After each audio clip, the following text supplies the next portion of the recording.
নমস্কাৰ বন্ধু বান্ধৱীসকল, চাকৰিলাগে.com চেনেললৈ আপোনালোকক স্বাগতম জনাইছোঁ। আজি পুনৰ এটা নতুন জব নটিফিকেশ্যন আপোনালোকৰ বাবে লৈ আহিছোঁ। অসম ৰাজ্যিক দুৰ্যোগ ব্যৱস্থাপনা কৰ্তৃপক্ষই এটা নতুন জব নটিফিকেশ্যন জাৰি কৰিছে। এই নটিফিকেশ্যনটোৰ মতে টোটেল 4টা পোষ্ট ওলাইছে। পোষ্টকেইটা হৈছে information assistant for state emergency operation centres, ERSS supervisor, ERSS operator and data entry operator. এই পোষ্টকেইটা সম্পূৰ্ণৰূপে কণ্ট্ৰেকচুৱেল হয় আৰু ইয়াৰ দৰমহা হ'ব প্ৰায় 17,000 পৰা 21,000 টকা।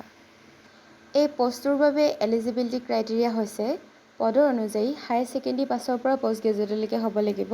কম্পিউটাৰ স্কিল যেনেকৈ MS ৱৰ্ড, ইণ্টাৰনেট আদিত বেছিক জ্ঞান থাকিব লাগিব। লগতে অসমীয়া, ইংৰাজী আৰু হিন্দী ভাষা ভালদৰে ক'ব পাৰিব লাগিব। এই পোষ্টটোৰ বাবে এজ লিমিট হৈছে 21 পৰা 43 বছৰ। এই পোষ্টটোৰ চিলেকশ্যন প্ৰচিডিউৰ হৈছে ফাৰ্ষ্ট এটা ৱাক ইন ইণ্টাৰভিউ হ'ব আৰু তাৰ পাছত স্কিল টেষ্টৰ এক্সাম হ'ব।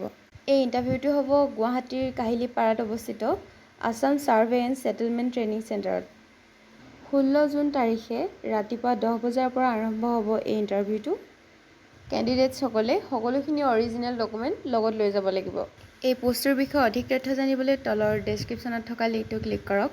ভিডিঅ'টো যদি ইনফৰ্মেটিভ যেন লাগিছে দেন লাইক এণ্ড শ্বেয়াৰ কৰিবলৈ নাপাহৰিব আৰু এনেধৰণৰ নতুন জব নটিফিকেশ্যনবিলাক পাই থাকিবলৈ চাকৰিলাগে.com চেনেলটোক ছাবস্ক্ৰাইব কৰক আৰু নটিফিকেশ্যন অন ৰাখিবলৈ নাপাহৰিব। ধন্যবাদ।